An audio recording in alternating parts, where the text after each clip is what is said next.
hijanona eny amin'ny antenimera pirenena ary isika ka hamitina ny zavantranga tamin'ny tapany maraina teo nanatrika izay raha teo ny namantsika mpanao gazety fanjarana ivo. Nahato ny fivoriana ireo député teny amin'ny antenimera-pirenena teny ny maraina teo ary mivory amin'izao fotoana izao ny membra ny barao maharitra izay nitapaka atao aoriana ny fangatahana ny fiampangana ny filoha-pirenena no siniavin'ireo solombavam-bahoaka misy 10 eny amin'ny antenimera-pirenena fangatahana fiampanganana mise en accusation izay no siniavin'ny député avy amin'ny vondrona parlementaire rehetra santionany hita amin'ny zavantranga atao amin'ny efitrano fivoriana io maraina io no arantsika. Misy une requête de mise en accusation afin de déchéance ni filohan'ny République de Madagascar Pierre Jonal Mampianina zay voarainy birao maharitsy ny antenimera-pirenena araky ny laharana 370 AN bar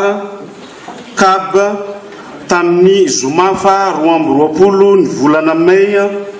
2024 tamin'ny efatrora latsaka fahafolo minitra tolakandro. Io requête io dia misy sonian'ny solombavam-bahoaka miisa 20 amzato avy amina vondrona parlementaire rehetra ato anatin'ny antenimera-pirenena. Zay zavatra taratasy voaray Andriamatoa Filoha. Misaotranao Andriamatoa rapporteur général ka manoloana zany zavatra zany dia miato alohan'ny fivoriantsika zao fa ivorony bureau maharitra zao de zao rehefa mivoaka avy ato de ivorony bureau maharitra aorian'izay de mety hisy ny conférence de président ka dia miangavy tsika rehetra mba samy andry ny vaovao miainga avy amin'ny zany fivoriana zany miato atreo alohan'ny fivoriantsika. Ny teo anivon'ny antenimera-pirenena zany no tonga aloha ny fametrahana izay fangatahana fanonganana ny filoha amin'ny pirenena izay raha tokany famaofao tato ato ny mikasika ity raha ity ny amin'ny hoe ny andrava ve ny filoha amin'ny pirenena iza no anao voalohany eo anivon'ny antenimera-pirenena sa ny filoha amin'ny pirenena dia efa fantatra fa ny zoma lasa teo no efa tafapetraka teo anivon'ny antenimera-pirenena izay fangatahana ny fanonganana ny filoha amin'ny pirenena izay ary nanamafy izay raha teo ny solombavam-bahoaka sasany izay nanontaniana tamin'ny ity maraina ity. Namafisy ny ramatoa Christine Razanamasoa izay député avy amin'ny vondrona politika mapara fa tsy azo ny filoham-pirenena era Jonal Mampianina atao fiarovantena intsony ny fandravana ny andrim-panjakana mpanao lalàna taoriany ny tatitry ny mise en accusation na ny fangatahana fiampanganana ataon'ireo député miisa 10 teny amin'ny antenimera-pirenena santionany tamin'ny fanazavana nentiny député Christine Razanamasoa no arantsika. Aika ihany koa mbola fandikandikana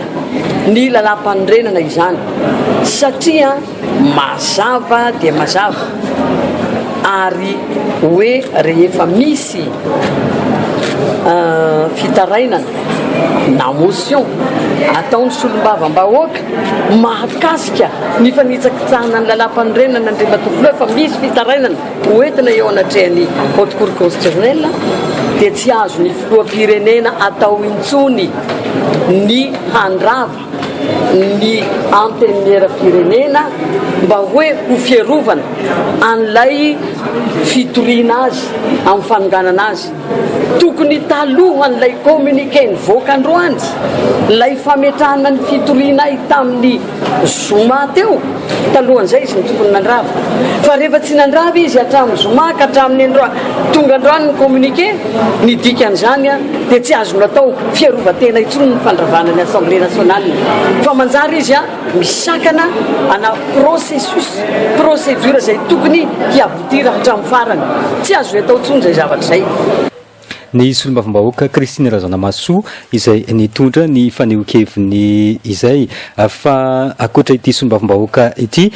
dia saika noresana teo anivon'ny antenimera-pirenena tamin'ny tapany maraina teo ny antony ka nahatonga izao fanapahan-kevitra niarahan'ny solombavam-bahoaka maro anisa teo anivon'ny antenimera-pirenena izao. tsy mipetraka intsony ny fampitokisana eo amin'ny fiadidina ny repoblika sy ny fahefana mpanao lalàna araka ny fanazavana nentin'Andriamatoa Tinuka Roberto izay député membre ny vondrona politika mapara io maran'io tsy voafehin'ny filoham-pirenena intsony ny asany araka ny nambara ny difarany Sindao rahantsika ny fanazavana.